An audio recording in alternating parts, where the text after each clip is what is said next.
Vamos a volver con materiales, hay gente nueva.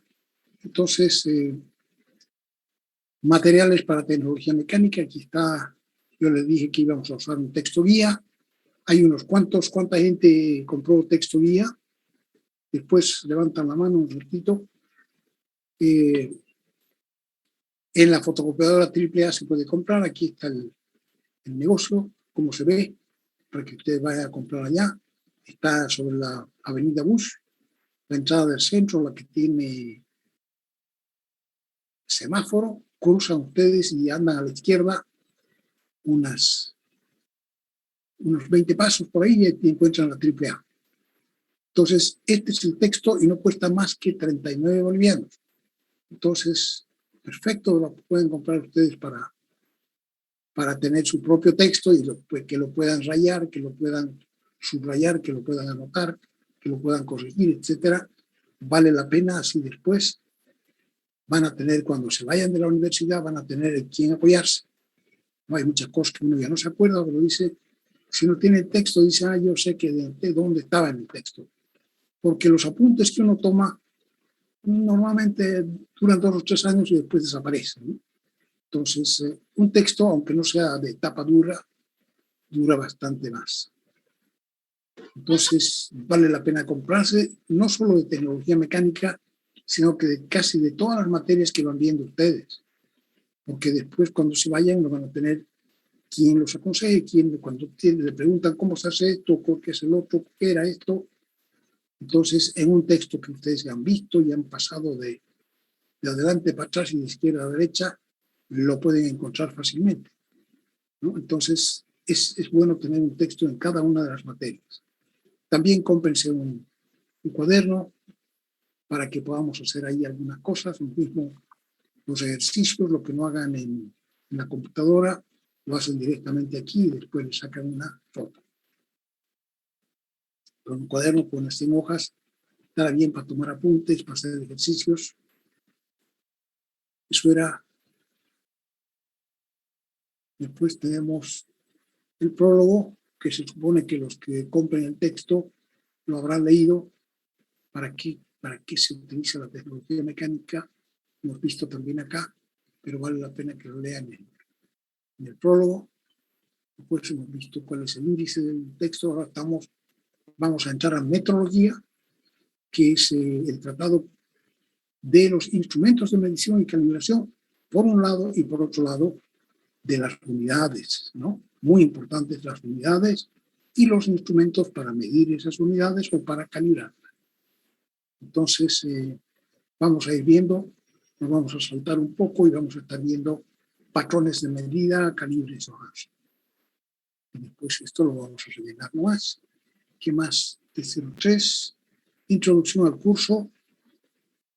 Esto también ya lo hemos visto en la clase anterior. Hemos dicho que yo voy a añadir a lo que es el texto, que normalmente teníamos solamente el texto, voy a añadir estos cuadernillos a todo color, y eso significa entonces que ustedes tienen algo adicional. Estos cuadernillos no reemplazan al texto, pero hacen las veces de lo que yo escribía en la pizarra, lo que yo mostraba en la pizarra cuando había clases presenciales, ¿no? Entonces, para que yo hable contra algo, he hecho estos cuadernillos y me ayudan a mí entonces a producir la voz. ¿De qué trata la tecnología? Estudia todas las actividades que se realizan en los talleres metalmecánicos. ¿Y para qué? Eso como una parte de la formación del ingeniero industrial, de manera que los conocimientos adquiridos les permitan adaptarse fácilmente después a la realidad industrial del medio, en el ejercicio de su profesión. Inclusive también les puede permitir, después de esta materia, trabajar en un taller mecánico, un metal mecánico, en una fábrica de productos metalmecánicos, como por ejemplo jefe de taller o algo así, perfectamente. Entonces hemos visto que había... ¿Ingeniero va a grabar desde aquí la clase? Alargue, ¿por qué? Va a grabar desde Recording aquí la in clase. progress. ¿Por qué pregunta si va a haber alargue? Hoy día es desde las 6:15, 7:15, No, le preguntaba 8:15. si iba a grabar. Entonces dime nomás, no está grabando, listo. Así que ya, porque no entendía si me dices, creí que me estabas preguntando por alargue, y era que no estaba grabando, gracias. Ya justo lo acabo de poner. Entonces, la tecnología de mecánica se ocupa de los talleres de tecnología mecánica, que algunos están organizados como si fuera simplemente para hacer piezas, lo que vayan llegando, vienen los clientes y van llegando, quiero que me haga este trabajito, etcétera. Y hay otras que en realidad son fábricas, pequeñas fábricas de partes y de piezas. Entonces, dependiendo de lo que hagan, la organización del taller también es diferente. Un taller, dice, fabrica solo partes y piezas a pedido. Entonces llega un cliente y le pide que le haga o que les reconstruya algunas partes gastadas de una máquina que tiene funcionando. Probablemente el caballero compró su máquina ya usada y la tiene usando todavía unos 5 o 10 años. Entonces algunas partes se van desgastando y ya no funcionan. Entonces en el momento en que se para la máquina, o resbala y resbala, no avanza, entonces la desarman y sacan la pieza y la quieren reconstruir. Entonces lo que hace es reconstruir piezas viejas, por ejemplo. Y eso desde pequeñas fábricas con pequeñas cosas hasta cosas más grandes, como por ejemplo el eje de una cosechadora de bolsas, de una cocedora de bolsas, de una fábrica que se lo hace granos embolsados. Entonces hay una máquina que las cose y eso también se va gastando. O una pala mecánica en la parte de adelante de una excavadora, de una cosechadora, se van gastando, se rompe un eje, entonces hay que volverlo a soldar y hay que darle la forma que tenía originalmente. Entonces, la fábrica de productos metalmecánicos, por su parte, suele fabricar productos específicos. Aquí, por ejemplo, algunas cosas sencillas. Vende carritos para transportar garrafas. Entonces, todas las semanas va fabricando carritos para transportar garrafas, o para transportar maletas, o para carritos del supermercado, o hace licuadoras, o hace electrodomésticos, digamos, tiene productos ya sean propios o no. Entonces, el que las máquinas tengan una finalidad específica, fabricar siempre carritos de supermercado, hace que las máquinas estén colocadas diferentemente. No están como en un taller, y el taller se agrupa por tipos de máquinas. Por un lado están los tornos, por otro lado fresadoras, por otro lado cepilladoras, etc. Aquí no. En una fábrica de productos metalmecánicos probablemente las máquinas se colocan siguiendo el hilo de la fabricación, el comienzo hasta el producto terminado. Entonces se colocan las máquinas una siguiendo a la otra de manera que sigan las operaciones, el orden de las operaciones de fabricación.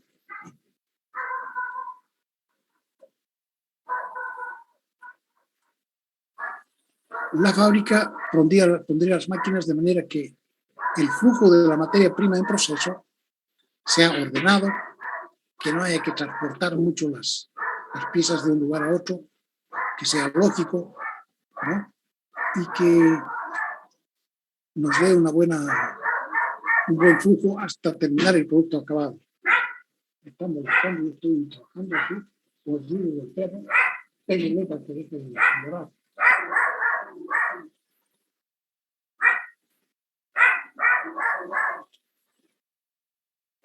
Rapidito, ciérrame aquí.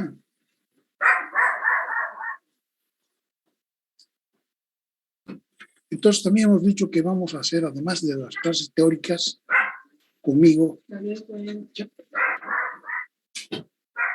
que vamos a hacer 3 talleres. Supongo que esta mañana han estado ya ya han conocido lo que son los talleres donde van a trabajar ustedes. Vamos a hablar de eso inmediatamente también. Se va a trabajar en grupos de 5 o 6 alumnos. ¿Quién forma los grupos? Ellos mismos forman cada grupo de alumnos dependiendo de las horas que tienen libres, ¿no es cierto? Y las horas que haya libres allá, en los talleres. Entonces, se juntan y hacen un grupo de 5 o 6, y eso lo colocan en un horario dado. Entonces, en lo posible, nosotros vamos a hacer primero talleres y luego la teoría, pero claro, va a ser en la medida en que se pueda, porque yo también tengo que apurarme, no me puedo retrasar mucho. Y en los talleres hay que trabajar en grupo, y sin embargo las evaluaciones son individuales. Primer taller, el taller de motores, ya hemos dicho que está para dos cosas. Uno, para que ustedes aprendan a armar y desarmar un motor que tiene un montón de piezas, pero que ya no está en servicio, por un lado, pero por otro lado, para que aprendan a manejar las llaves, para apretar y soltar las piezas, y finalmente, para que ustedes aprendan a utilizar cómo se ponen los instrumentos de medición y calibración que se utilizan para medir el desgaste de las piezas del motor. Entonces, en este taller de motores hay muchas cosas que están en juego, ¿no? Por un lado, esta es una máquina que funciona, el taller es una, o sea, el motor es una máquina que funciona en 4 tiempos, que además tiene 4 cilindros que funcionan en paralelo. Entonces es una máquina de trabajar. Y si no está colocado todo en el sitio donde tiene que estar, no funciona. Nosotros en este taller no vamos a tener la responsabilidad de dejar andando el motor, pero tenemos que saber cómo funciona y cómo tiene que estar. Y hay que aprender a usar las llaves. Entonces las llaves, cómo funcionan entre varios, como están trabajando entre varios, tienen que aprender cómo se nombran las llaves, para no tener que estar buscando entre todo. Se van a acostumbrar también a mirar y saber cuál es cuál, y saber pedir por su número, ¿no? Tal como se pide. Tráeme la 14, por favor. Entonces sabe qué es lo que es la 14. O qué sé yo. Todas esas cosas tienen que aprender a usar. Igual que podría pasarles en un taller metal mecánico cualquiera. Y también van a aprender a utilizar algunos instrumentos. En principio, el calibrador o pie de rey y el micrómetro o tornillo micrométrico. En esos dos instrumentos de medición van a aprender a utilizar, y además van a usar algunos otros instrumentos que son de calibración. Hemos visto unos videitos de alumnos trabajando y ahora no los repetimos. Esto está grabado por si acaso, si el que quiso puede haber entrado y haberlas visto en la plataforma. El segundo taller es el de soldadura. Aquí se aprende a soldar, aquí hay que agarrar la punta de la soldadora y ver cómo se hace para soldar. La soldadura es un proceso de unión de dos piezas distintas que pueden antes haber formado una sola pieza, por ejemplo, si se rompió, que puede estarse rellenando porque se gastó, en fin. O pueden haber sido dos piezas que al comienzo eran diferentes y que hay que unirlas. Pero es un proceso de unión permanente. O sea que no es como un perno o un tornillo que cuando necesitamos lo aflojamos y sale. No. Esta soldadura hay un cordón que es permanente. ¿Ya? Pero entonces requiere que todo el mundo, incluidas las alumnas mujeres, aprendan a hacer los cordones de soldadura. Y en general, dice, se destacan con los mejores cordones, porque tienen un mejor pulso, porque, en fin, le ponen más empeño. Entonces, el proceso de fabricación, que no pertenece al taller metalmecánico, es un poco más burdo, digamos, ¿no? No es tan fino como el taller metalmecánico, pero sin embargo, en todo taller de metalmecánica hay también algunas máquinas de soldar, porque es un proceso complementario. Aquí yo les mostraba algunas fotos de algunos ejes. Estos ejes tienen ruedas dentadas, tienen engranajes aquí, y los dientes se han gastado. Tanto han dado vuelta y vuelta y vuelta que se han desgastado.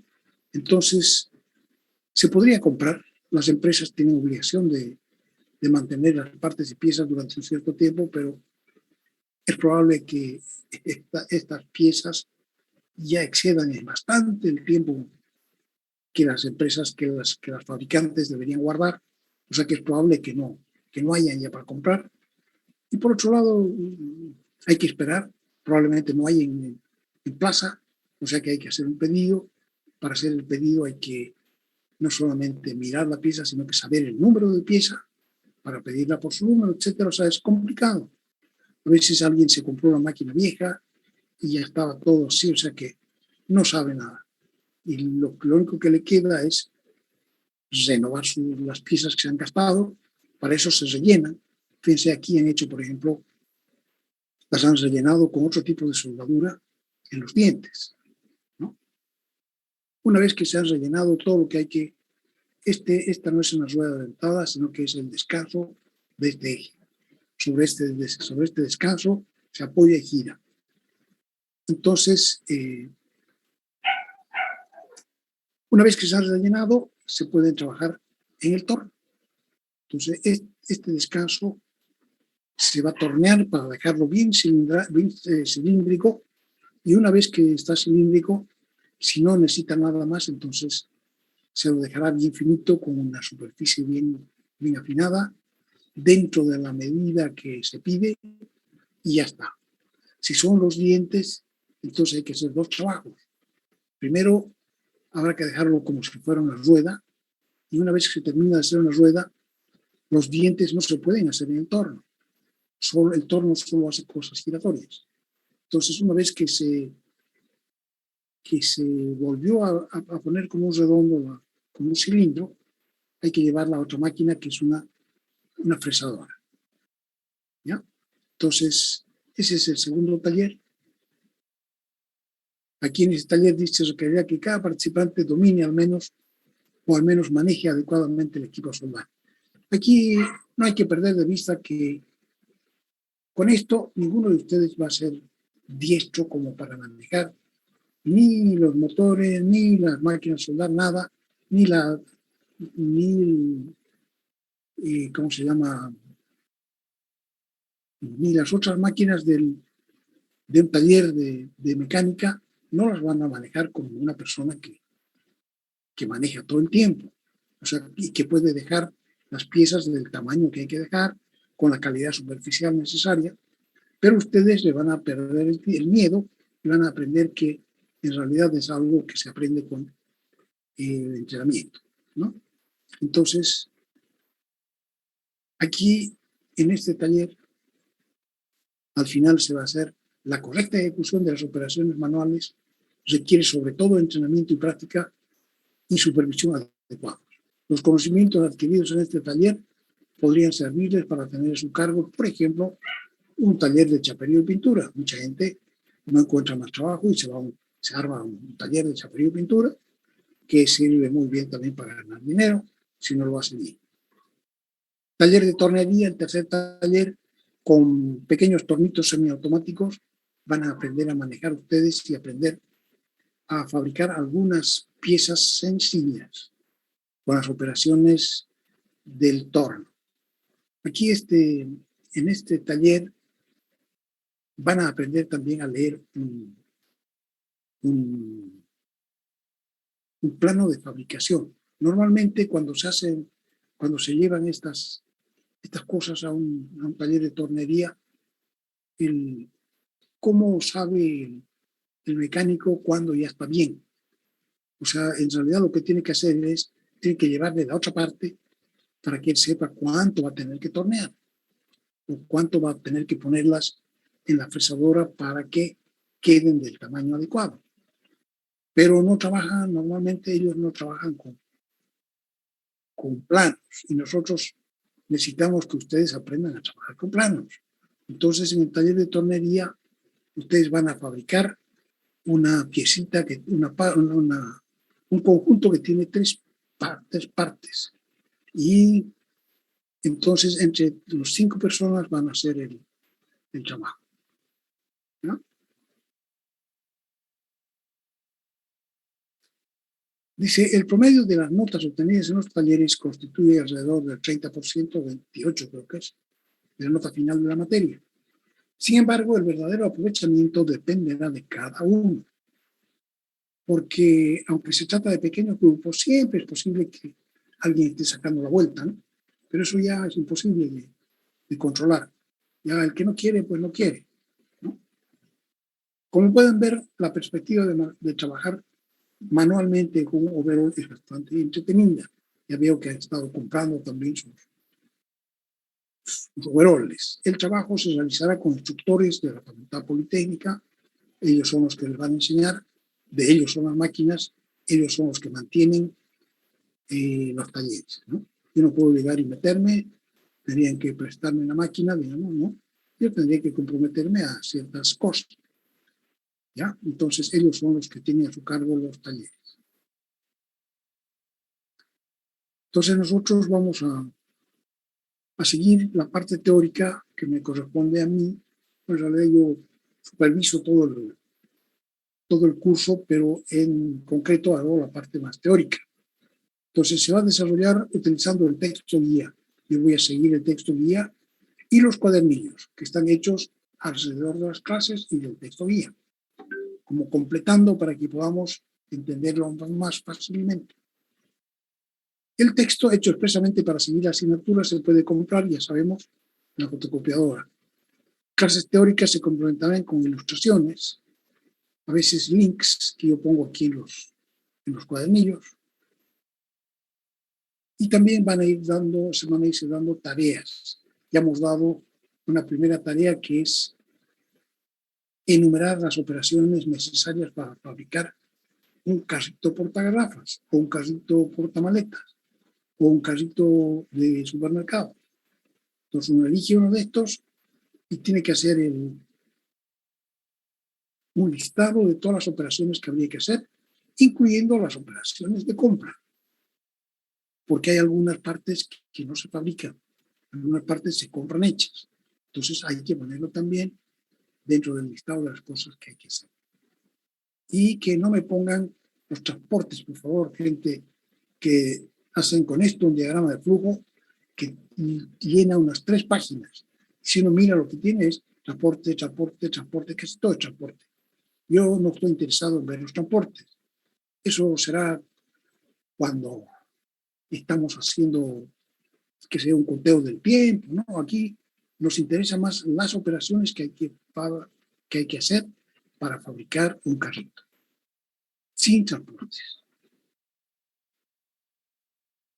Información general, formato de las tareas, esto lo pueden ver ustedes. Y teníamos también entonces la ponderación.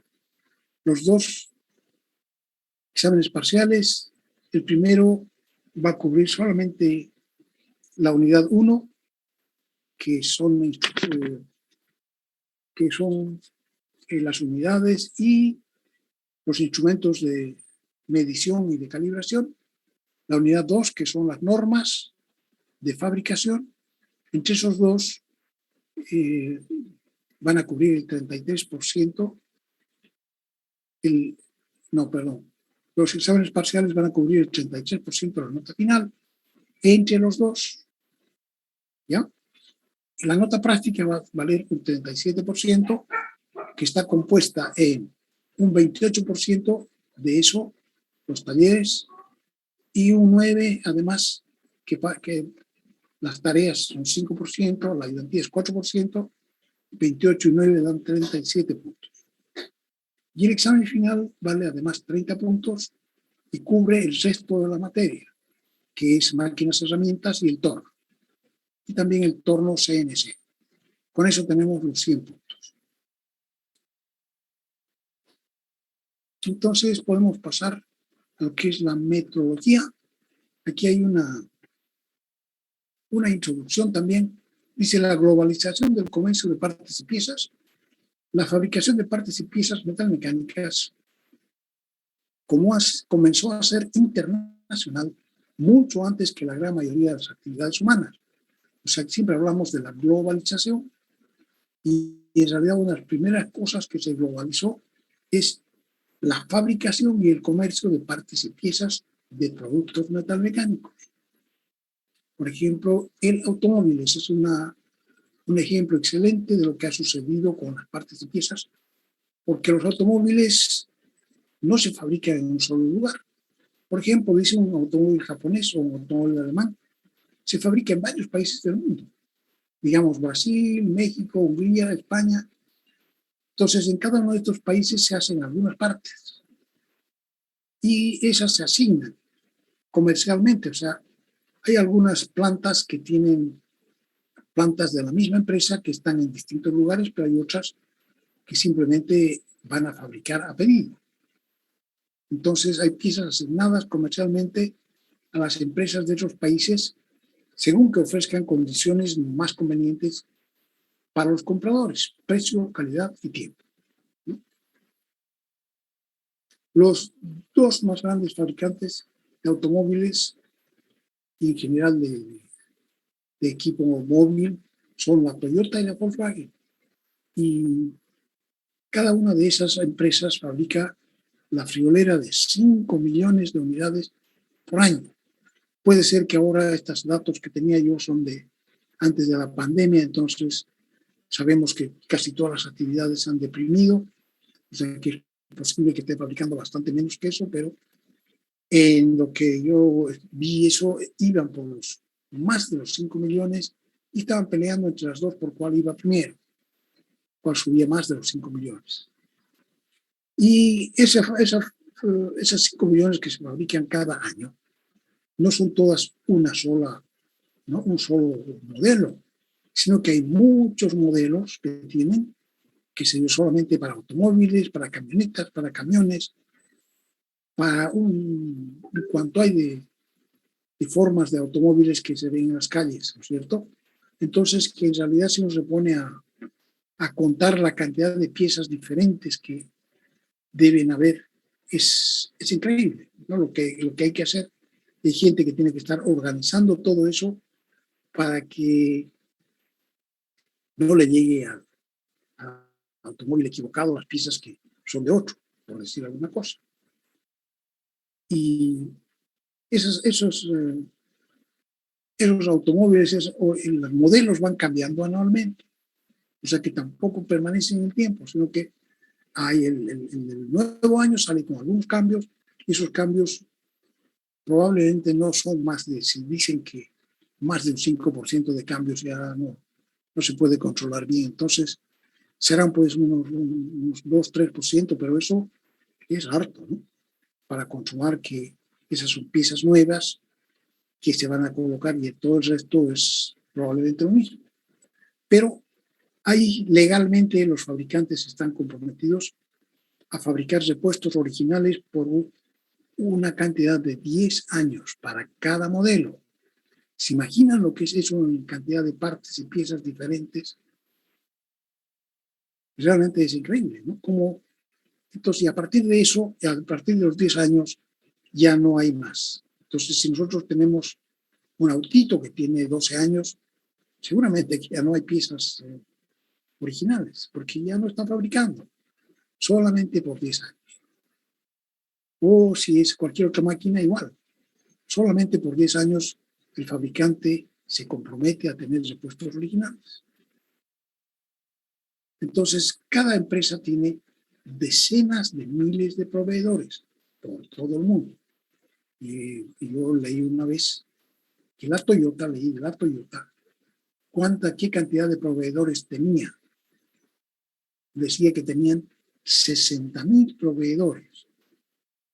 O sea, tiene negocios con 60,000 fábricas que están haciendo partes y piezas para la Toyota, para los distintos modelos de automóviles.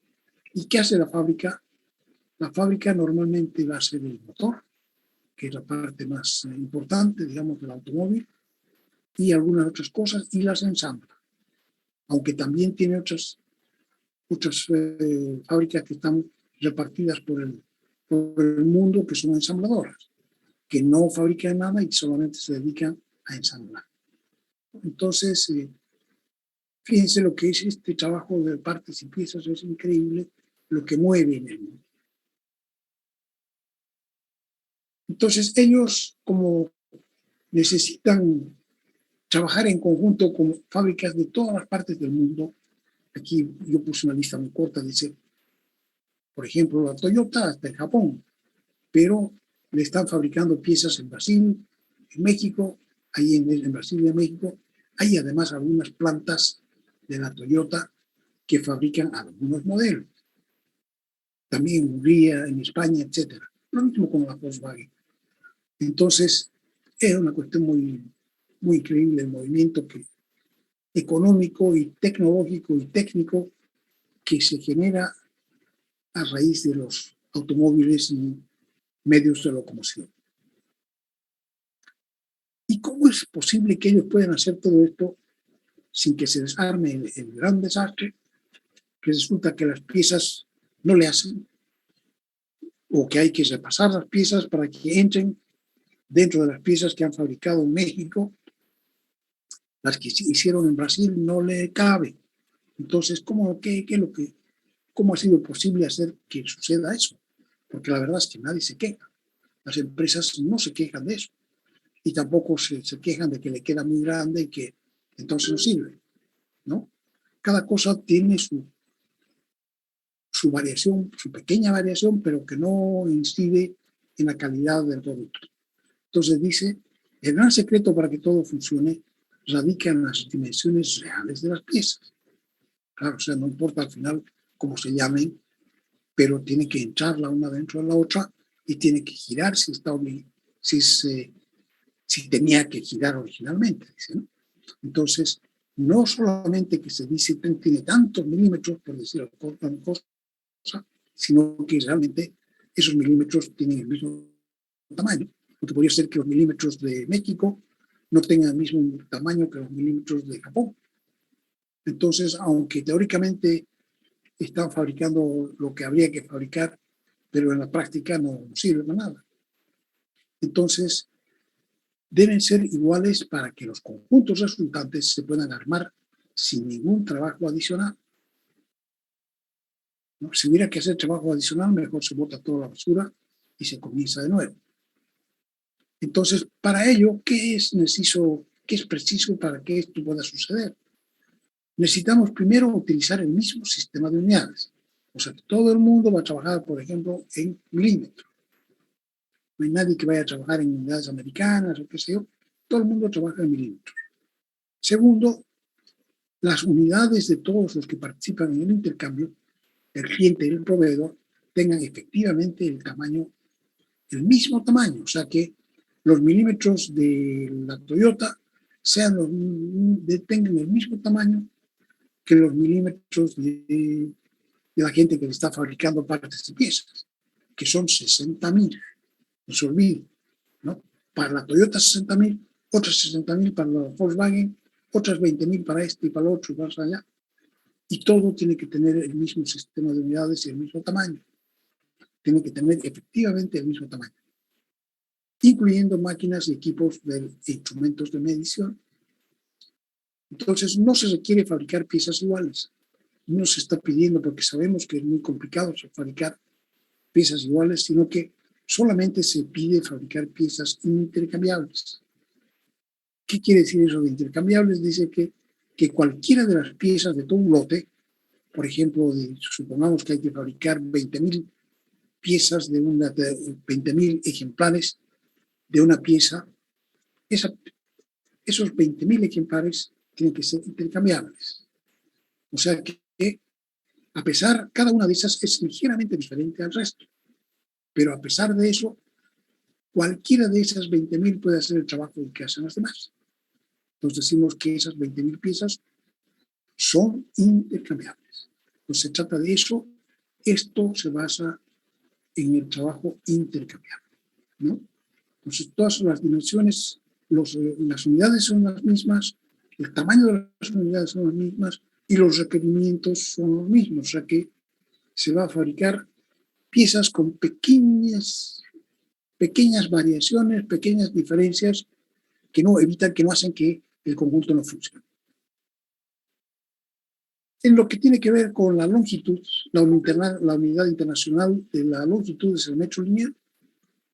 El original está grabado en una barra que se conserva en la oficina de pesos y medidas. Todo está organizado a nivel mundial.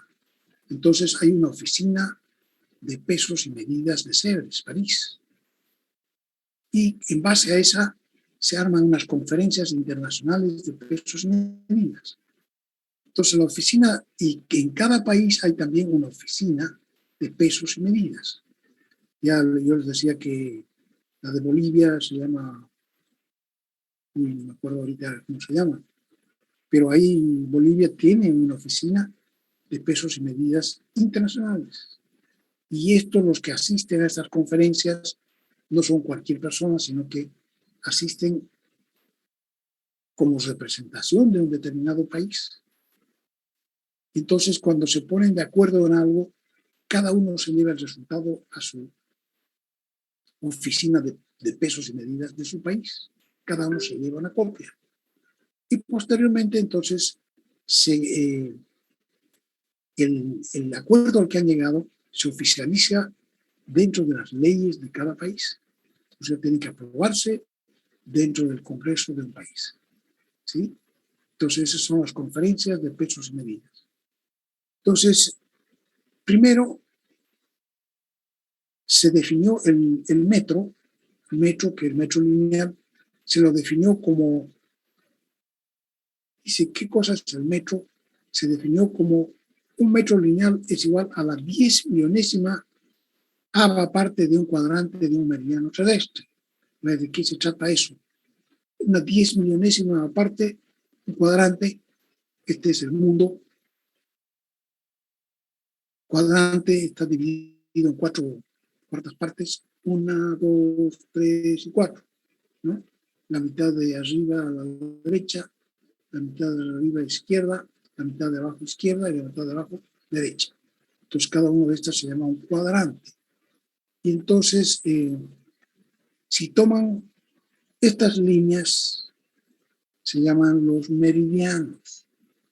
Son líneas que son, digamos, si se cruzan hasta el otro lado, lo que están definiendo es una circunferencia mayor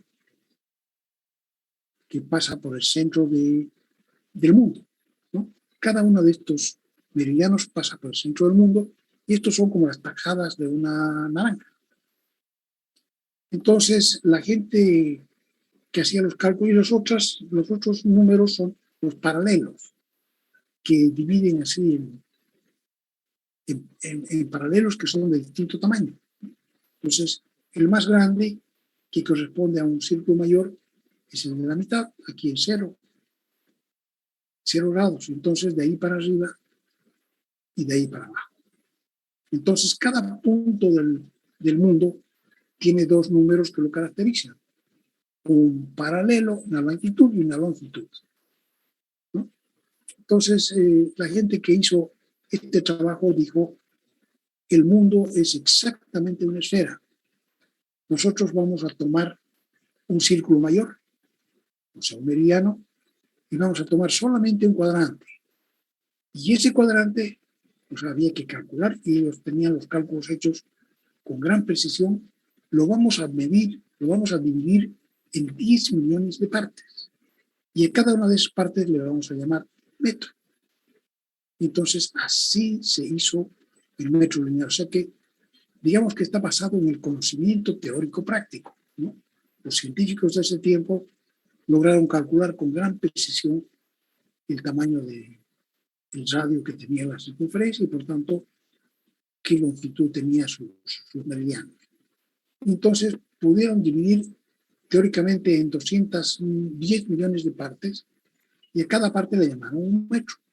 Con esa medición agarraron un metal, unas barras de un metal especial que no se alargan ni se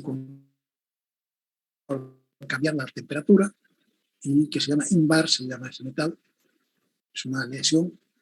Y entonces en ese metal hicieron las barras y al llegar a la distancia de un metro le hicieron unas incrustaciones de oro. Como el oro, digamos, el metal más noble no se oxida, entonces le hicieron dos rayitas y las rayitas están a la distancia de un metro cuando la temperatura del laboratorio es de 0 grados centígrados. Y entonces cada uno de estos se llevó un metro de patrón.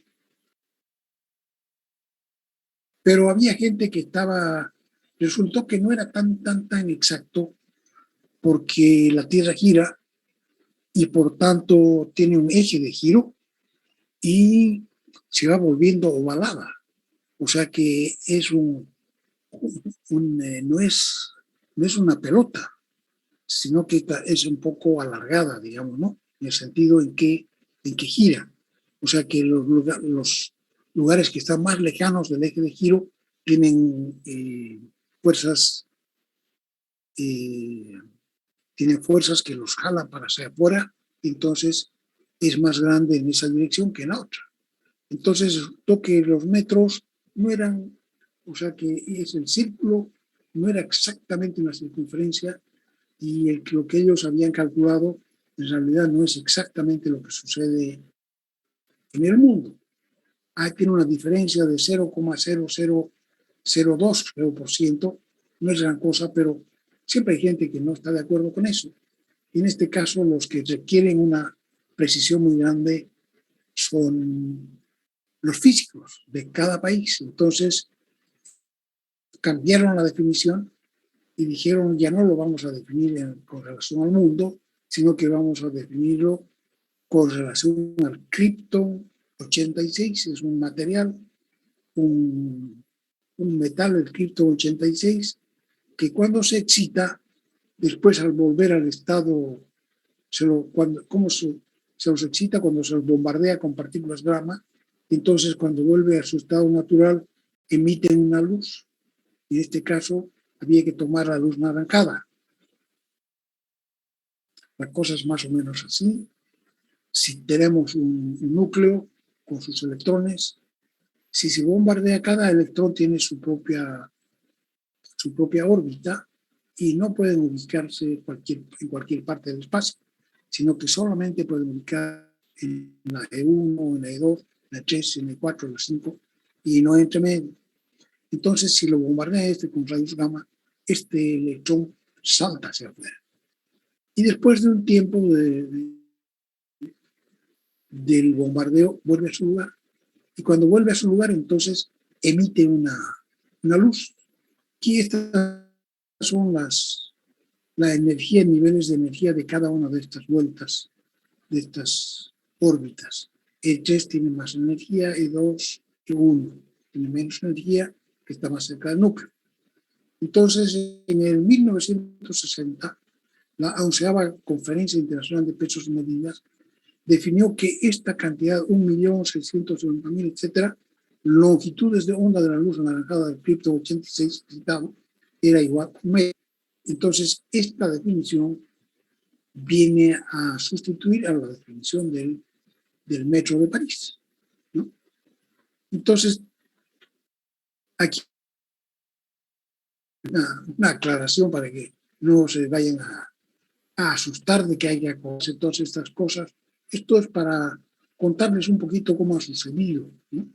Y entonces, pero no se va a pedir que ustedes se acuerden de una cosa muy en detalle de lo que hablamos aquí en los exámenes, ¿no?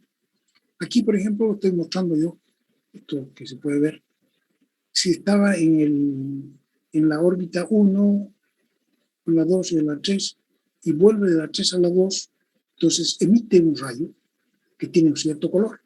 Entonces eso está bien estudiado por los físicos. Aquí están el decaimiento de niveles. El del Krypton es del nivel número 5, 5p5, al nivel 2p10. Entonces aquí se ve el nivel 2 es este, el nivel 5 es este de aquí. Infinito, cuando queda simple, cuando queda suelto el electrón, se escapa. Entonces, antes de eso viene el 6, antes de eso viene el 5, y entonces salta del 5 al 2, y los rayos que emiten tienen una cierta longitud de onda, o sea que son de distintos colores.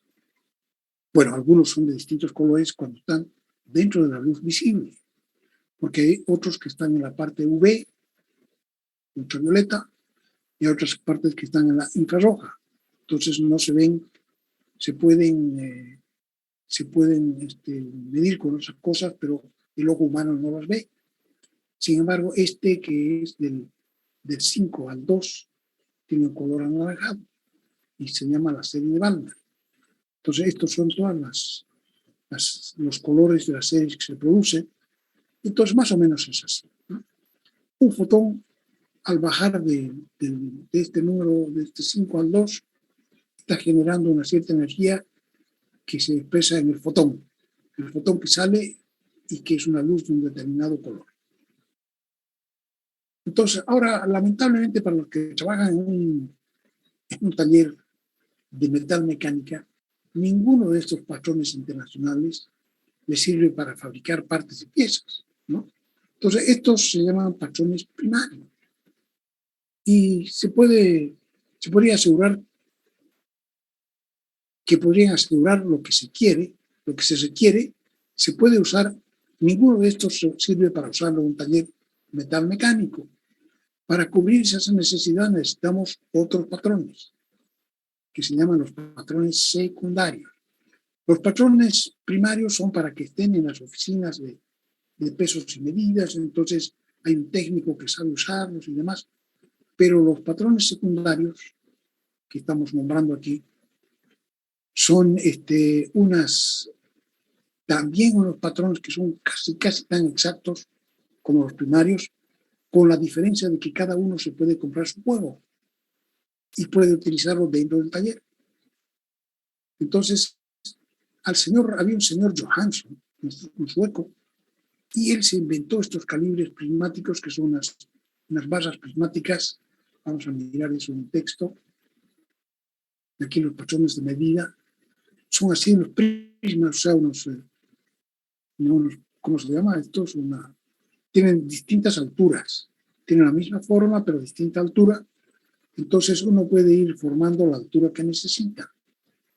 Estos calibres prismáticos son tan precisos, o sea, estas dos caras tienen requerimientos de planitud muy altas, muy grandes. Entonces, cuando se juntan, se sale el oxígeno que había entre medio y ya no se caen. Uno las puede tener en forma horizontal, me parece que fueran de una sola pieza.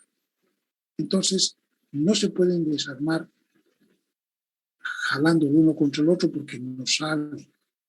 Se desarman jalando, o sea, girándolos. Se giran para poder desarmar lo que se tiene. Entonces, de manera que estos se llaman los calibres prismáticos Johansson, llaman también galgas patrón, y se fabrican en diferentes calidades y en diferentes tamaños. Aquí dice, este señor Johansson, ya en el 1920, dice la Ford Motor Company, que fabricaban autos en Estados Unidos, se lo llevó al señor Johansson, lo contrató para que lo ayude porque él tenía muchos problemas con los motores. Entonces, después de la Primera Guerra Mundial, el señor Johansson se fue. Y allí se idearon métodos para fabricar estos calibres, porque no se necesitaba un juego, se necesitaba mucho juego. Entonces, en cada zona de la fábrica del señor Ford había que tener unos 5 juegos de calibres. Aquí está cómo se utilizan, aquí está cómo no se caen, con distintas alturas. Aquí está un juego, Starrett. Starrett es una buena fábrica inglesa. Y entonces dice, ya en 1940, ya se producían en varias empresas de Estados Unidos y Europa. Y estas caras son muy, muy planitas. Tienen una rugosidad, o sea, son casi lisas, ¿no? Lisas espejo. De manera que la rugosidad tiene menos de 2,5 centésimas de micra. Entonces, se fabrica por bloques, ¿no? Entonces, por ejemplo, había un juego con un bloque que tiene 1,0005, o sea, estos bloques de aquí, los primeros de acá, el más delgadito tiene 1 milímetro y media micra. porque es décima, centésima, milésima, 0,5. Entonces, 1 milímetro y media micra, una pieza. Pero tiene 9 bloques que son de 1 milímetro y una micra, 1 milímetro y 2 micras, 1 milímetro y 3 micras. Estos tienen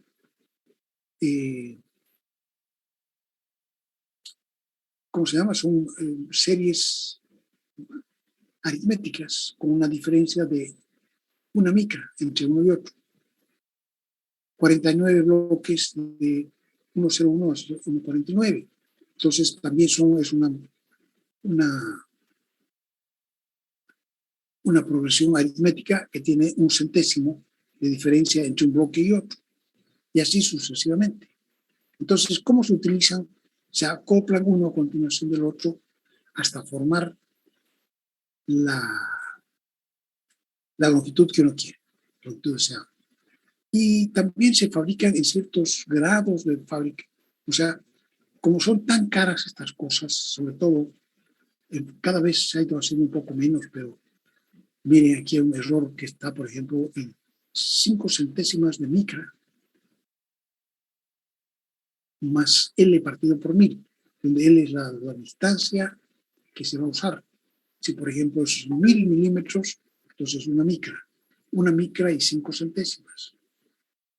Y, por ejemplo, en 30 milímetros, este grado 2 doble cero tiene apenas un error de 8 centésimas de micra, donde se usa en los laboratorios científicos y en los laboratorios de investigación y en la oficina de patrones. Entonces pueden ver aquí los distintos grados de precisión, y lo que se recomienda es que un buen taller de metalmecánica debiera tener o juegos 3 o 4, de grado 3 o 4, que son un poco menos precisos, pero que les sirve para controlar su maquinaria, sus ¿cómo se llama? Sus piezas, porque, o sea, sus instrumentos de medición. Resulta que los instrumentos de medición se usan todos los días y se van desgastando. Entonces, aquí la recomendación dice, ¿para qué sirven? Para el control periódico del taller y regulación de las herramientas de máquinas automáticas. Aquí hay un juguito, entonces vamos a volver de nuevo aquí a metodología. Este es un jueguito de calibres prismáticos Johansson, fabricado en Suecia en el 1900, y tenía solamente 26 piezas. ¿Para qué tiene 26 piezas?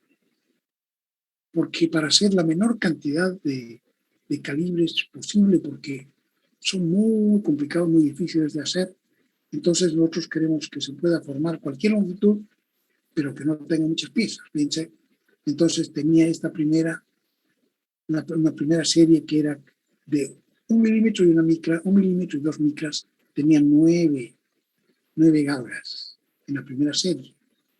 Y en la segunda serie es 1 milímetro y un centésimo, 1 milímetro y 2 centésimos, 1 milímetro y 3, 1 milímetro y 6. Con estos tiene solamente 1, 2, 3, 4.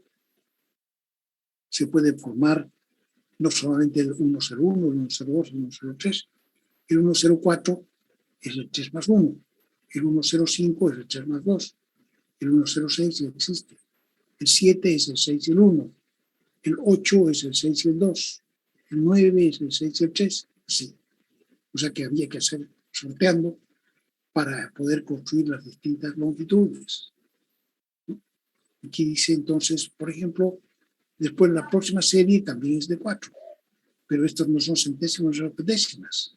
1,1, 1,2, 1,3 y 1,4. Exactamente igual. El 0,8, 1,8, ¿cómo se forma? Tomando la 1,6 y la 1,2. El 1,8. El 1,9, el 1,6 y el 1,3. Así sucesivamente. Los de milímetros son de 1, 2, 3 y 6. Lo mismo. Y finalmente los más grandes, 10, 20, 30, 40, 60, 100.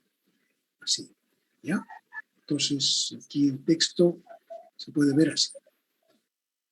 Aquí tenemos, creo yo, entonces un juguito en colores, podemos mirar. Aquí dice, por ejemplo, esto, vamos a una de las tareas, dice, hay que jugar con esto, ¿no? Con estas 26 piezas. Entonces dice, por ejemplo, ¿cómo se puede formar la 4576? Entonces aquí dice, para formar la 4576 habría que apilar los siguientes calibres. Uno, podríamos sacar, de aquí de la segunda serie, podemos sacar el 1,06 y ya tenemos el 6. De la siguiente podríamos sacar el 1,1 y el 1,6 y tendríamos el 0,7. O sea, ya tendríamos los decimales. Pero como hemos usado tres calibres, ya tenemos además 1 milímetro, no, 1 milímetro de acá, a ver, claro, 1 milímetro y 3. Y de aquí hemos usado para el 7, hemos usado 6 y 1. Tenemos 1 milímetro, 2 milímetros y 3 milímetros. O sea, tenemos 3,76. Y entonces nos queda todavía 42, porque ya tenemos 3 milímetros. Entonces, para 42 le ponemos una de 3 milímetros y queda 5,76. Y además tenemos que formar el 40. 40 sería 30 y 10. Entonces, con todo eso, aquí está el 1,06, el 1,6 más el 1,1, más el 2, más el 10, más el 30. Sumados dan 45,76. ¿Sí? Así habría que construir las diferentes longitudes. Aquí este juego no es de otra marca, Mitutoyo. Es un juego muy bonito, muy lindo, muy precisos. Tienen que estar siempre completamente limpios para que cualquier pelusa que haya entre medio ya se va a variar todo. Miren, aquí están los juegos de catálogos. Este, por ejemplo, tiene 43 bloques, el 3047, este tiene 56 bloques, etc. Tarea número 2, para que ustedes la lean después. Vamos a mirar ahora, quiero que miremos un poquito cómo se utilizan los calibres. Vamos a dejar de compartir y vamos a volver a compartir. Vamos a ver un video excelente. Nosotros no queremos ver todo el video. ¿Dónde está? Vamos a compartir sonido y vamos a compartir esto aquí. Esto será. A ver. Claro, es esto. Este video se llama perforando algunos agujeros. En general, una de las cosas más difíciles que hay en la metalmecánica es hacer agujeros precisos, ¿no? Entonces,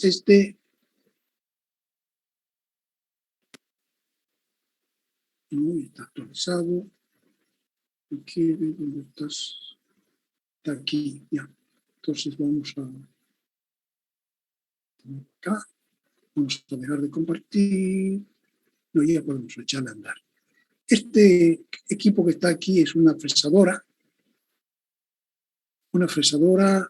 que tiene que hacer unos agujeros, estos que está mostrando. No se ve, ingeniero. ¿Qué pasa? Que no se ve, No ingeniero, se ve el que está video. mostrando. No se ve el video. Entonces vamos a volver a compartir. Gracias. Está en inglés, pero yo les voy a ir hablando de a poquito lo que se necesite. Él tiene que fabricar estos 4 agujeros en una máquina que es una super máquina que trabaja a Boring these 4 holes out in this part. I've roughed them out already with this. Esa es la Well, first I drilled them with an 1.25 drill, and then I roughed them with this 3/4 inch 5 fluid end mill from both sides, and that's not too critical because there's stock still in here now to be finished bored to dimensions. Although the boring heads we're going to use aren't going to create the depth or the length. Aquí estos nos va a mostrar ahorita cómo son estos agujeros. Pero cuando se fabrica un agujero en una pieza, tenemos dos problemas. Uno, el eje del agujero tiene que estar exactamente en la dirección que uno quiere, no puede estar chueco, porque de repente el agujero está bueno, pero el agujero está chueco. Entonces, una primera cosa es que el eje tiene que estar en su lugar, el eje de cada uno de los agujeros. Después, la distancia de agujero a agujero tiene que ser la precisa. Y después, el diámetro de cada agujero también tiene que ser el preciso. O sea que hay varios problemas juntos cuando se va a fabricar un agujero. Of these features, so if I rotate this around, everything up to this point had to be milled the correct depth here, and also the shape of this kind of dog bone shaped pocket had to be milled the correct depth so that we had all the depths correct. And then we're going to come in now with the program and bore the holes, and so we're going to set up the Como van a ver ustedes aquí, nosotros vamos a ver un poquito cómo él va a empezar a calibrar su máquina. Y vamos a ver que realmente la parte más difícil del trabajo es tener todo a punto. Una vez que está todo a punto, la máquina tiene un programa, ya hemos visto que aquí arriba está el cabezal, y lo hace en 15 segundos cada uno de estos agujeros, vamos a ver. Es muy chistoso porque él de repente ha estado trabajando una hora para calibrar todo. I'm going to show you the dimensions, I should say, of what we're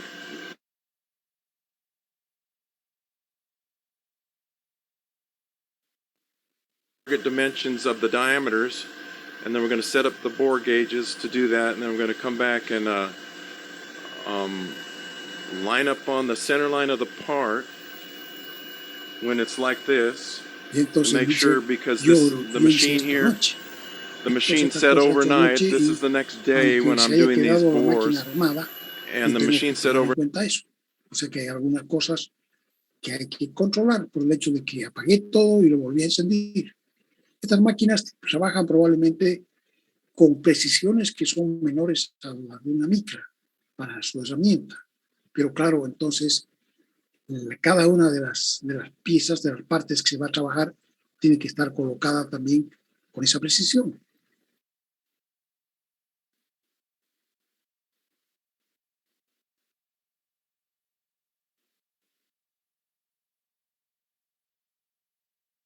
Overnight, and we want to make sure we're still lined up on the center line of the part here, and we're going to probably touch off both boring heads on the part somewhere here on this OD. I know where it is, to make sure that everything is good on the x-axis coming down. Entre un torno, when you have a machine, a large machine like this, and it sets for any length of time, temperature variations. And I've left the machine on overnight, but if you shut it off, this tailstock is clamped to the ways of the machine with hydraulic pressure.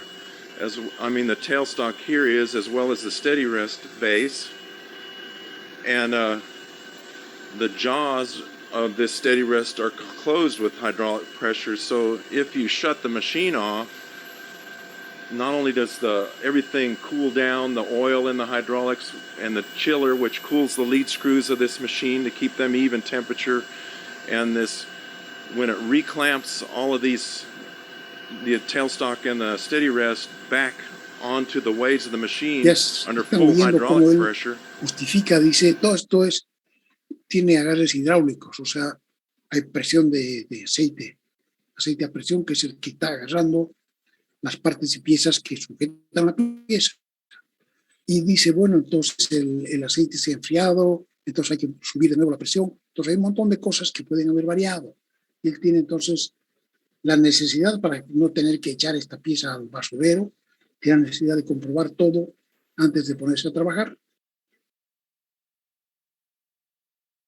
It kind of can shift just a little bit. We're only talking about a few thousandths of an inch here, but when you're dealing with fairly close tolerances, that can be something, as well as machining all of these features out of this part. These big notches in the part here and this one here. And then there's a hole that's drilled all the way from the end, and this notch here, and all of this stuff. The part doesn't stay perfectly straight either, so you have to kind of take all that into account.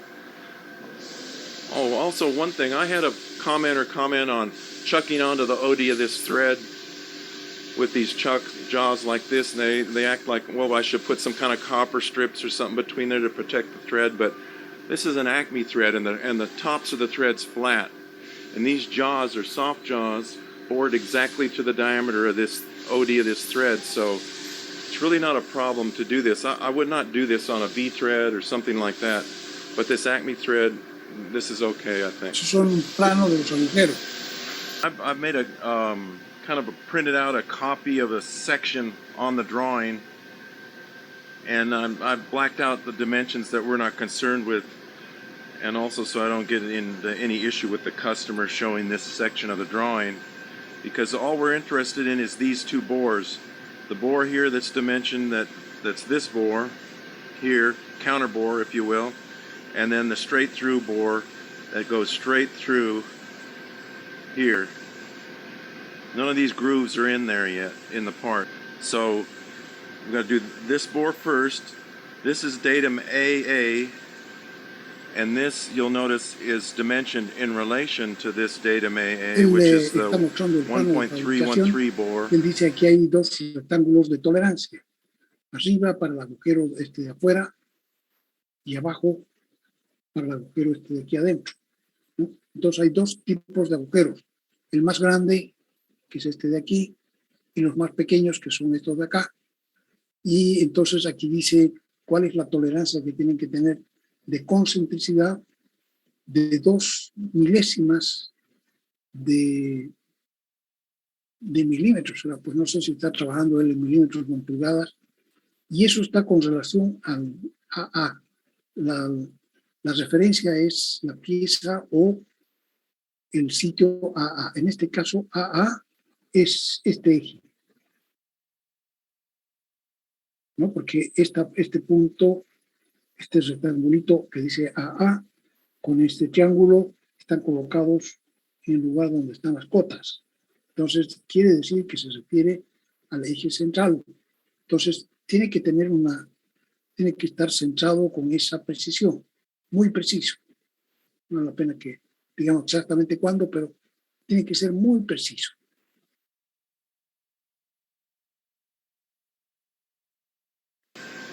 Plus or minus 1/1000. This bore has to be in true position to the datum AA, which is that bore, to 0.002 of an inch. So if you're not familiar with geometric tolerancing, this particular tolerance here has no modifiers on it, so it has to fit within a 0.002 circle of the ideal center line of the 1.313 bore here. Or to look at it, kind of like this, if this was the ideal center line and this diameter was 0.002 in diameter, this bore's center line has to land somewhere in that 0.002 circle, or the tolerance zone, if you will. Now, because of this need for this kind of close concentricity of these two bores, I'm going to do these both in the same setup. So the first thing we're going to do here is we're going to set up our gauges to measure these two bores. Ahorita que entonces, una vez que la máquina haga el trabajo, él tiene que tener la forma de comprobar que está dentro de estas precisiones. Entonces, él ahorita se va a poner a armar. Yo lo he saltado un poquito para que veamos cómo trabaja él con los calibres Johansson. Hay dos tipos de calibres Johansson. In the 1.313 diameter. I'm trying to think about how to use the gauge blocks here so that I can set the two gauges. If I take the 1 inch one, this is the 1 inch block, and I let's just say I want to make this No está 1.530. armando I una, need the miren cómo lo mueve, 400 lo thousandths pone. block here, ring that on, and then I need the 130, where's that? Right here. That should be my 1.530 if I Correctamente. thought about Aquí that él tiene que, correctly. ese es Let me just uno de los agujeros tiene que tener ese diámetro. get the calipers and just roughly check that to make sure I'm thinking right. Okay, Van a ver que este señor tiene instrumentos para el mundo. that's the 1.530 dimension. These calipers, you know, Que quisiéramos nosotros tener un jueguito, ¿no? aren't as accurate as a mic. In fact, let me get a micrometer.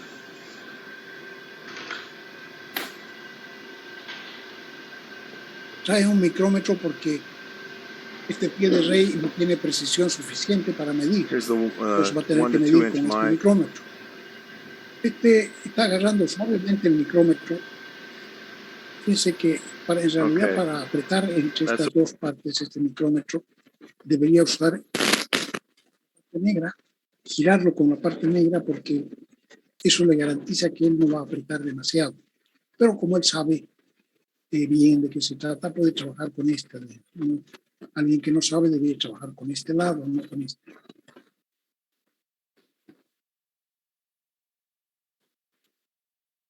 The 1.530 stack. Ese es el diámetro de uno de los agujeros.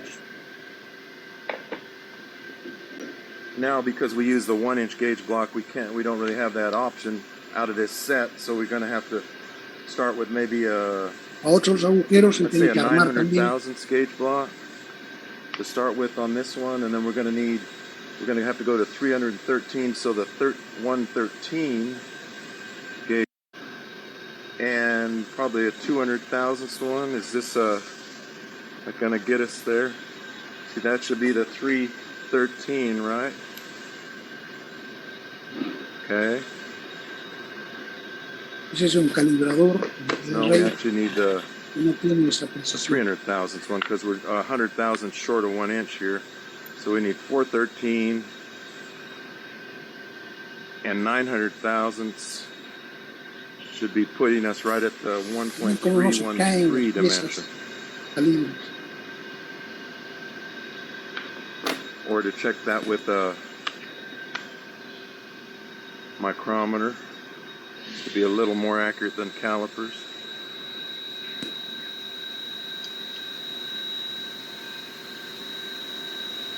Make sure I got the right gauge box there. Okay, I don't know if you can see that. That's 30, 3, 10, 13, excuse me, 1.313. And that's going to be plus or minus 1. So we've got our two gauge block stacks. So we really don't need this set anymore for the moment. I'm going to put that back in the drawer to get it out of the way.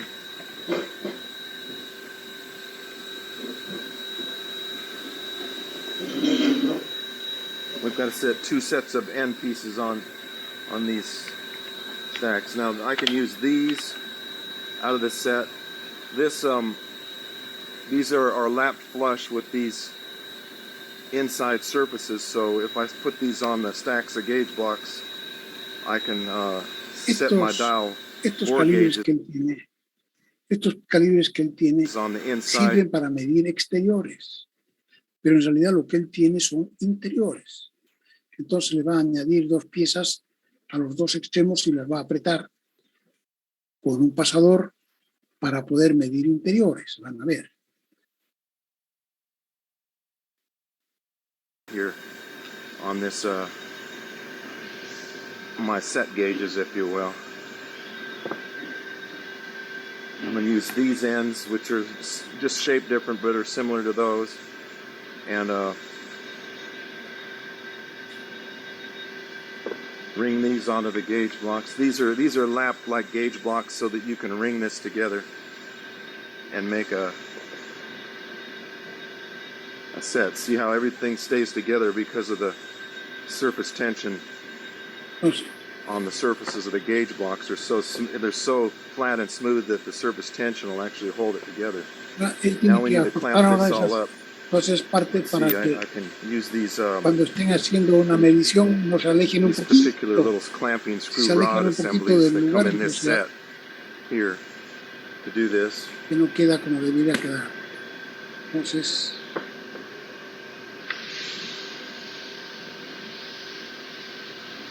And that's the way these gauge blocks are designed to work. They have a obviously they have a hole through the middle of it le just for this aprieta para que no purpose. se suelte. Porque si se hace mucha fuerza entre las dos extremidades se podría soltar un poco, So ¿no? I'm gonna actually Teóricamente. make sure that's No se tight mueva with the ninguno. screwdriver a little bit. And that one, and then this one, I could probably use this.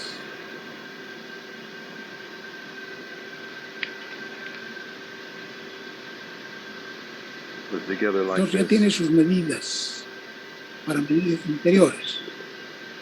Well, this whole clamp set is designed so that you can use these as spacers. They've got them made so that if you got longer, Cuando son Sets, see how mediciones they más have little largas se pins? puede usar I estas. don't know if you can see that right. See, there's a pins that go into these holes, and you can adjust the length of these things so that if you have larger stacks of gauge blocks, you can put these together to make longer gauges with, if you will. So there's our Los two set agujeros grandes y gauges agujeros chicos. to reference our dial bore gauges too. I've got to come up with two dial bore gauges to set all this to. Put this back in the drawer. Actually, I Ese have escritorio run está these bores llenito. already Mire. in previous parts, so I may already have some, I think some dial bore gauges close to these settings already. That's one of them. And let me see. Estos se llaman I may alexómetros. have to set this one up. I'm Son los already taking it instrumentos que él apart. va a meter al agujero. Oh, there it is.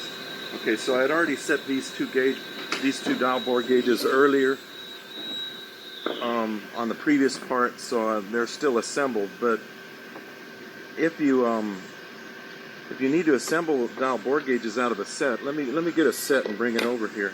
I'll show you what I mean.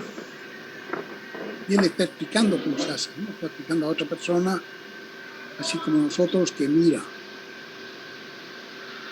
que tienen aquí Here's otro a juego de instrumentos. what is this set of 2 to 6 inches, or I think that's what this one is. Or no, it goes from this size, 0.7 to 6 inches. This particular set. Although I've kind of Es have un stuff juego mixed del up between alexómetro. my sets in here, so Es para medir Can't really- interiores, agujeros. say that everything here is exactly to this set, because I've got a bunch of these sets and I change things out and I put parts back together. See, I've got more spacers in here. I've got more of these little spacers that go with it. So there's Sí. more than one Hay set in here, más de un really, juego, dice. as far as O sea some que of es de the 2 parts. o 3 But juegos que the whole tiene él de same principle alexómetro. applies. You take this, you know, the dimensions of Tiene estas the tablas gauge. que él tiene que usar para trabajar bien. Estos alexómetros tienen un palpador fijo y un palpador móvil. Entonces están con un resorte, pero no pueden fabricar cualquier longitud. Entonces siempre están haciendo la fuerza, pero él tiene que buscar en qué rango de tamaño va a estar el agujero que él está comprobando. Entonces aquí están todos los agujeros que se pueden hacer con esta caja. Entonces él busca en qué rango va a estar lo que él está haciendo para ponerle de acuerdo con eso los espaciadores y todas las demás piezas. ¿Ya?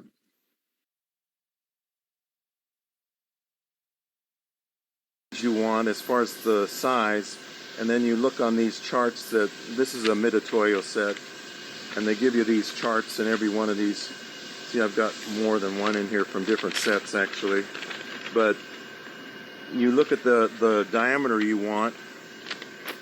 Like, let's just say for this particular gauge, which is the 0.7 to 1.4 measuring range, which are these, I don't know if you can see that up here, but these anvils here, and these little things which holds the anvils that go with this size of a gauge.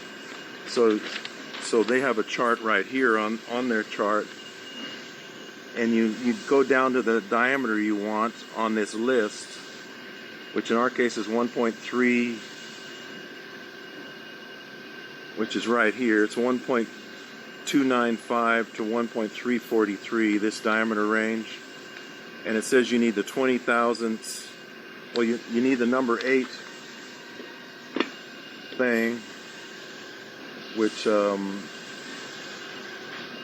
must already have it on there. These are not necessarily in the right position here, Tiene cambiadas de lugar, dice. because the number of Están en su these sitio. things is on the bottoms of them. You can see, if you can see that right there. I don't know if you can see that, but this is actually Tiene que venir el número del palpador. Esos son los palpadores one. móviles. to use. See, this is the 1.4 E8, they call it here. This is actually from a different set. So you can see it's a different size. So I'm kind of comparing two different things here, but it doesn't really matter. You go to the chart and you pick that anvil, which is a number 8 anvil in this case, and then you add these spacers that they recommend here for these diameters, which is the 20 thousandths and the 40 thousandth spacer, which is these little washers. Like right here, you add them underneath the on this gauge, underneath the anvil here. On this type of a gauge, you screw this nut off, which is like this, and it screws on there, and it goes on top of this this anvil, and you put the spacers underneath that between the gauge. I'm not going to take this apart right now because I've already got it all put together, but that's the way you do this. And all of this doesn't make any difference in reality because you're setting up the gauge to a reference size, which in the case of my bores are these sizes, and then you're zeroing it. I had a question from somebody on about they had a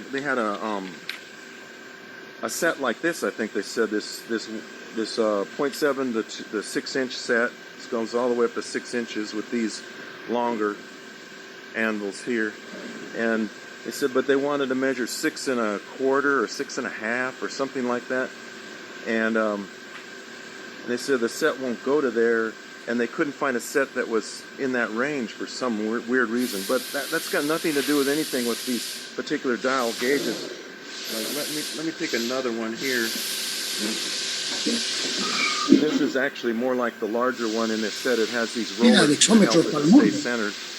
And you could just add spacers on here, whatever you wanted. And if for some reason your set didn't match the diameter you needed, you could actually make one of these a special size. Or I've even stacked 2 of these together like this, and then screwed my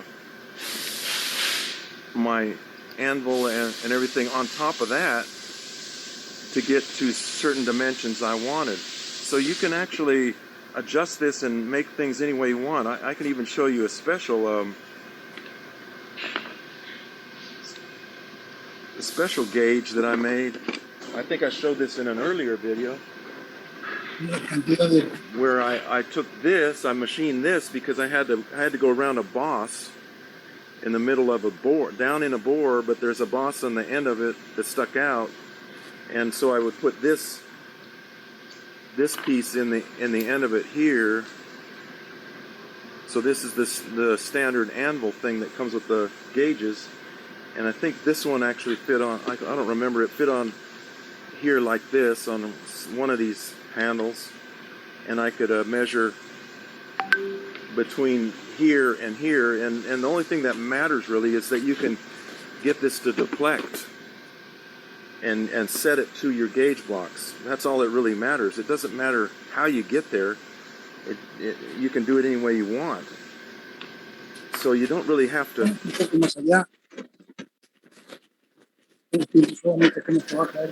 Down to the vertical. Make sure this is out of the way.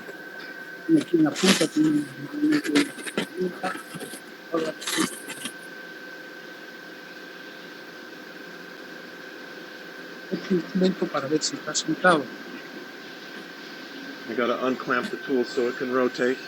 Now remember, I already set my machine on what it thinks Y0 is here. I'm gonna jog the X down where I can get the dial indicator on the part. Eso también los vamos a ver, ¿cómo se llama?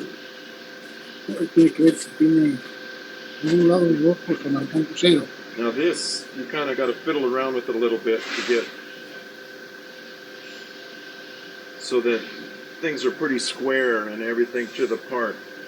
What I'm going to do is jog the X up and down until I get the, what would this be, the maximum reading on the indicator, I guess you'd say. So I know I'm right on the top of this radius here of the part. Let's look at this again. I'm going to go up and down in the X-axis. I'm raising and lowering the dial indicator up and down this way, till I get my maximum reading on the dial, and then I'm rocking the spindle back and forth till I get the minimum reading on the dial, and then I'm gonna zero that. And I'm gonna raise it up carefully. Palpando la superficie I'm gonna rotate it para around. saber dónde está. See if I can move the camera over there so you can see this side. Okay, I'm looking at it with the mirror, but you should be able to see it. I'm going up and down until I get, again, my maximum reading, the dial indicator. Then I'm going to rock this back and forth to get the minimum reading. I'm looking at this right here. It looks like we're really zeroed pretty good, so I don't have to mess with anything. Otherwise, I'd have to jog things around and move and indicate both sides and then set my Y0 of my fixture offset. But it turns out that we're pretty good with that. So I'm going to leave it alone.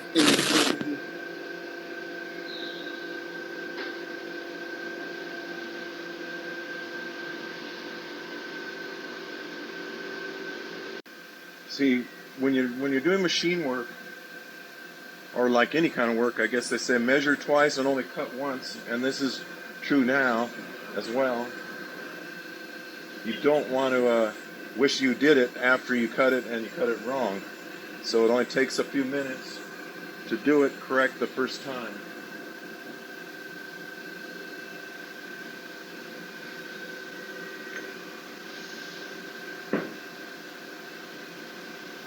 Now we're going to put the Ahora va a boring poner head la in. cabeza para hacer el agujero.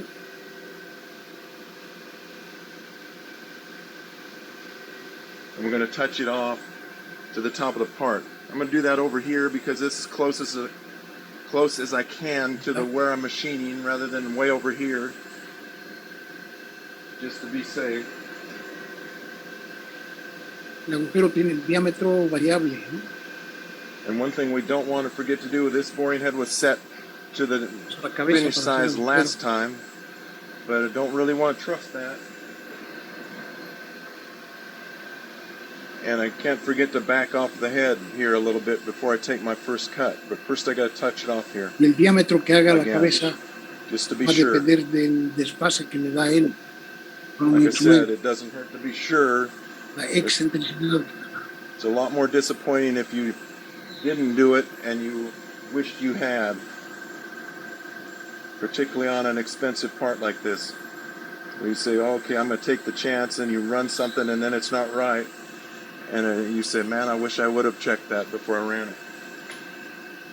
So when I touch that off with the dowel pin here,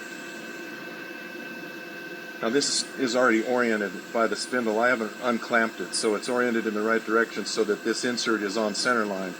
Theoretically, it's on center line.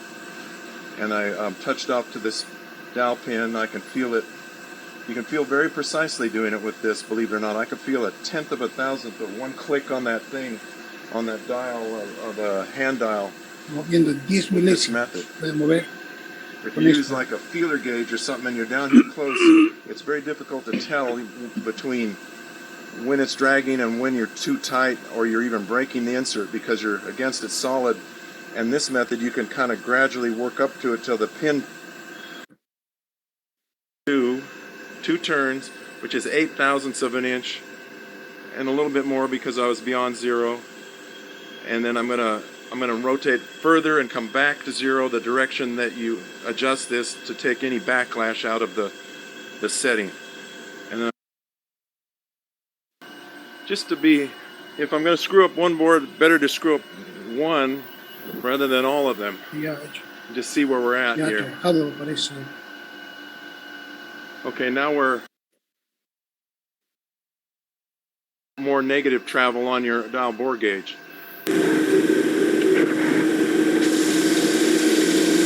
Una vez que todo está listo, el trabajo no demora nada.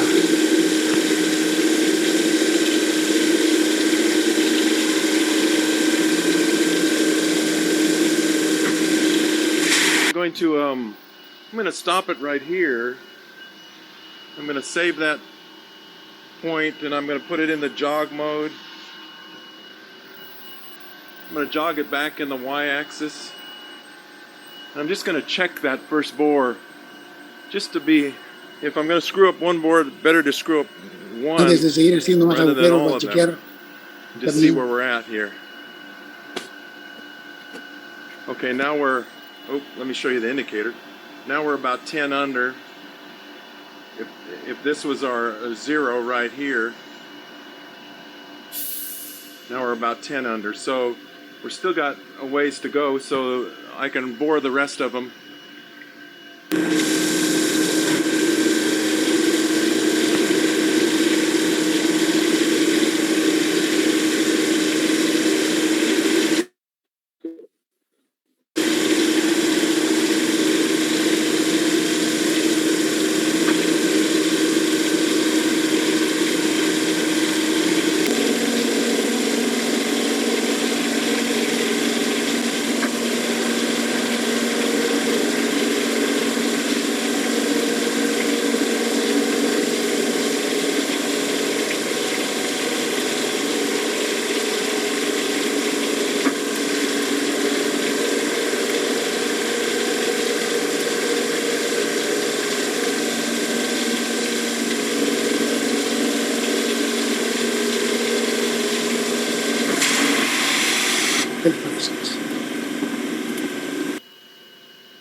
Looks good.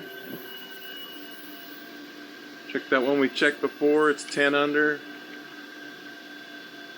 Same. Oh, I'm not showing you the indicator, am I? That's the first one we checked before. Here. 10 under. Same. Same.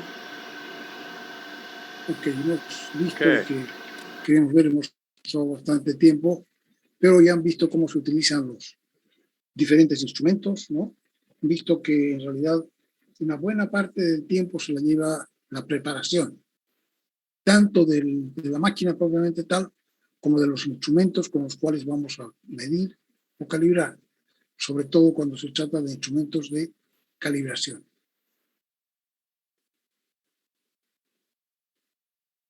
Volvemos a lo que estábamos haciendo, que estaba por dónde, por aquí.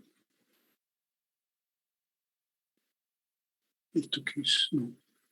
Mira. A ver.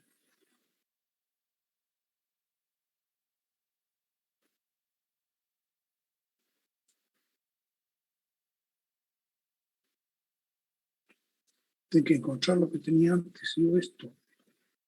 Vaya. Pero no estoy compartiendo nada, ¿no? No, ingeniero. Ingeniero. ¿Qué hago? Me perdió.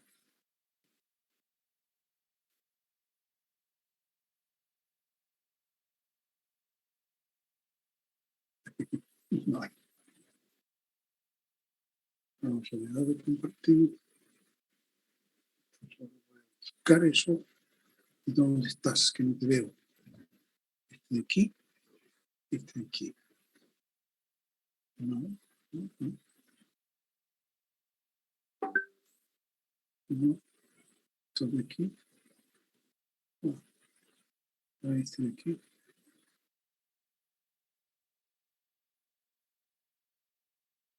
Vaya, no encuentro lo que tengo que hacer.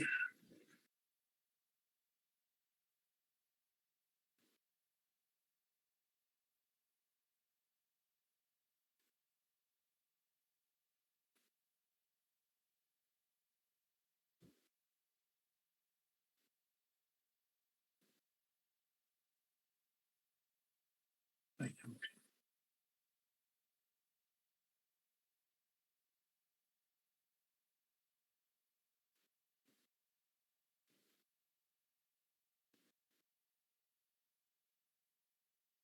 Vamos a hacer, a ver aquí, compartir. Nos vamos a ir por acá. Entonces estamos viendo esto, los calibres Johansson, ¿no es cierto? He visto cómo se usan, cómo se pueden unir, que hay un montón de cosas más para trabajar. Y aquí con esto tendríamos entonces el primer instrumento de medición de longitudes. Pero vamos a volver al texto entonces.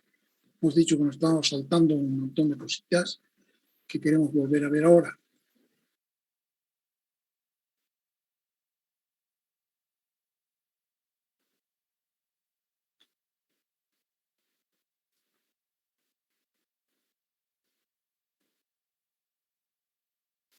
Instrumentos de medición de calibración.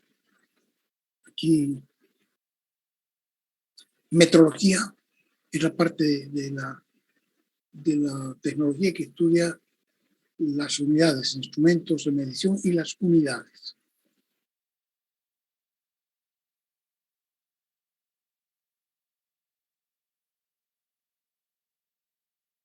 A leer un poquito ustedes, ¿no?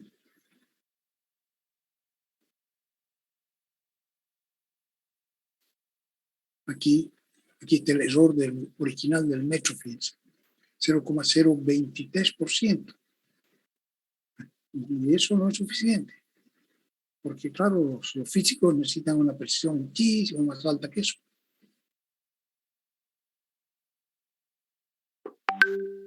Entonces, de la metrología definimos medir, que es determinar una magnitud en unidades escalares, dice. O sea que nosotros queremos determinar, por ejemplo, la longitud, pero en una cantidad escalar, que es decir, un número, ¿no es cierto? No vamos a hablar de dirección, si está inclinada a 20 grados o 30, sino que queremos saber cuánto vale la longitud, la magnitud de una dimensión, el largo. Entonces, eso se llama medir. Entonces, el resultado de la medición viene dado simplemente como un número, 14,28. ¿No? Entonces, es el resultado de medir.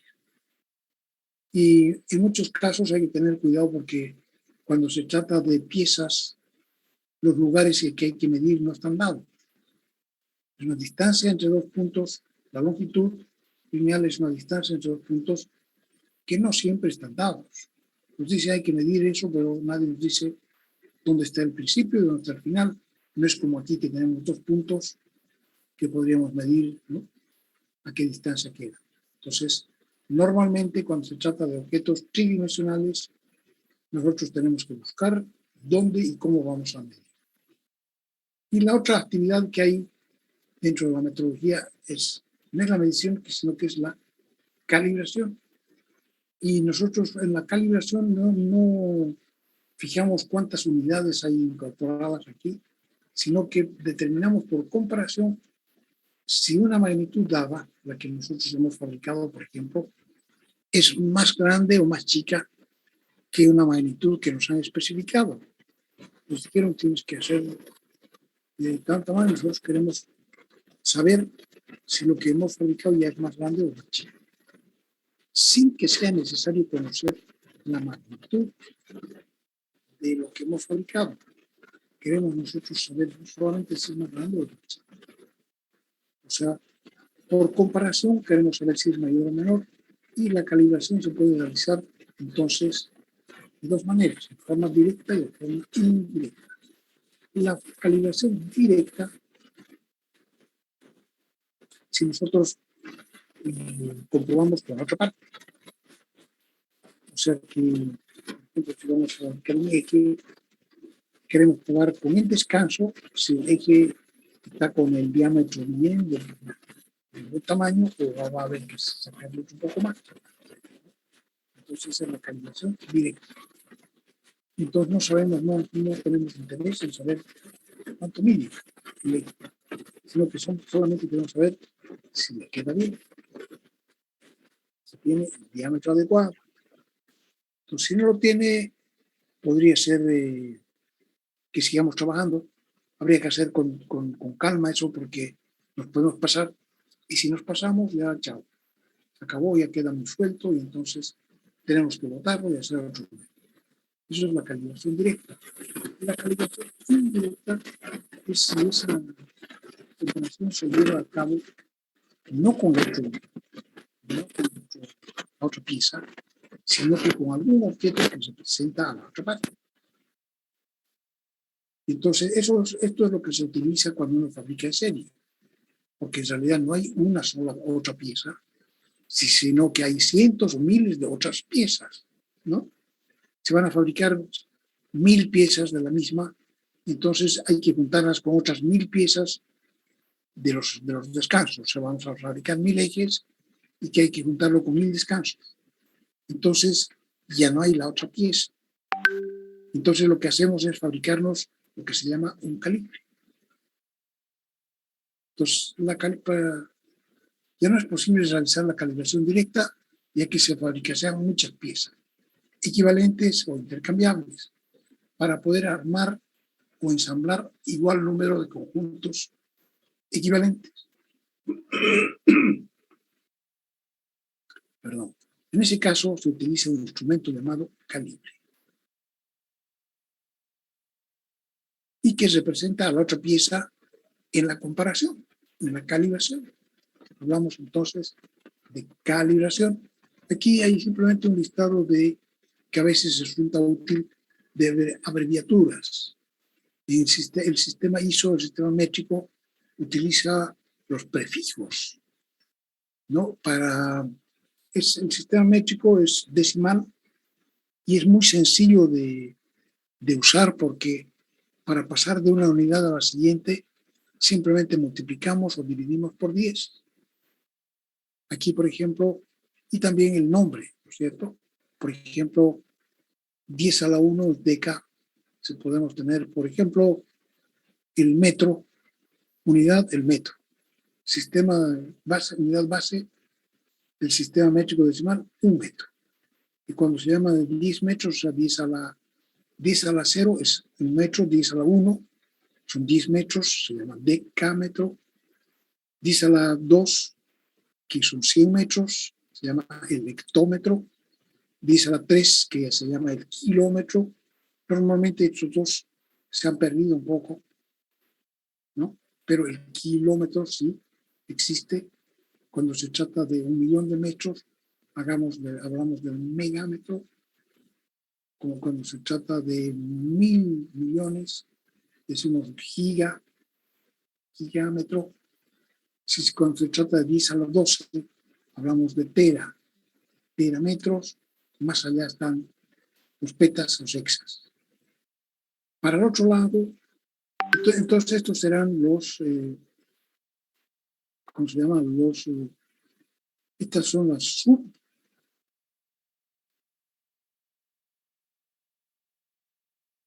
Entonces tenemos hacia un lado los múltiplos y los submúltiplos. Estos de aquí serían múltiplos. Y la abreviatura viene con una mayúscula, D, H, K, M, G, T, P y E. Los submúltiplos, los hacia abajo, parte de. Entonces la parte de 1 metro son deci, no son decas, sino decímetro. Es 10 a la menos 1. Centímetros, 10 a la menos 2. Milímetro, 10 a la menos 3. Micrómetro, 10 a la menos 6. Nanómetro, 10 a la menos 9. Picómetro, 10 a la menos 12. El femtómetro, 10 a la menos 15. Y el atómetro, 10 a la menos 18. Aquí hay que tener en cuenta que todas son minúsculas y nosotros para la metalmecánica vamos a tomar como como base de todo, no el metro, sino que siempre vamos a estar hablando en milímetros. O sea que la unidad de longitud básica para nosotros son 10 a la menos 3 metros. Si cada vez que usemos una cantidad nada al lado, quiere decir que se trata de milímetros. Entonces, para medir cantidades de longitudes, hablamos de milímetros, y para medir desviaciones, hablamos de milésimas de milímetro, o sea, de micrómetro. ¿Ya?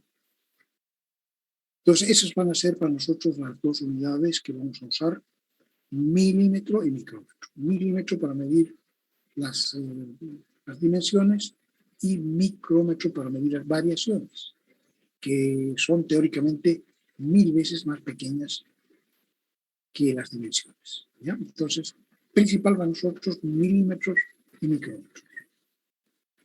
Unidades de longitud actualmente existen en el mundo dos sistemas, el métrico que acabamos de mirar y el inglés. Ya sabemos de dónde nació el sistema métrico, ¿no? El hombre creyó que ya conocía todo el mundo y dijo, muy bien, vamos a hacer una unidad que esté a medida de lo que ya sabemos, y se basó en el tamaño de la Tierra, ¿no? Pero sí es un sistema muy racional, sistema decimal. Para pasar de una unidad a la siguiente, simplemente se multiplica o se divide por 10. De acuerdo al sistema de prefijos ISO. En este sistema las longitudes se escriben siempre en forma decimal, tal como 1,5, 3,481 milímetros, etc. Abreviaciones M, el metro. En construcción de máquinas se utiliza solamente dos unidades, el milímetro y el micrómetro. El milímetro, milésima parte del metro, como unidad básica para expresar el tamaño de las longitudes. Y el micrómetro, a veces vamos a hablar de mucho, ¿no? O sea, siempre acordamos todo está bien, porque sabemos de qué se trata. Una micra es un micrómetro y tiene una longitud de 10 a la menos 3, es la milésima parte de un milímetro, o la millonésima parte de un metro, 1 por 10 a la menos 6 metros, y 1 por 10 a la menos 3 milímetros. Entonces, es la unidad para expresar los errores. Los errores o las desviaciones o las variaciones. El otro sistema que se utiliza es el sistema inglés. Tiene como unidad básica la pulgada. Entonces, este sistema no está basado en el conocimiento nuestro de lo que es el universo, lo que es la Tierra, como es el métrico, el metro, que ya supone que nosotros sabemos un poco más y se hizo de forma racional.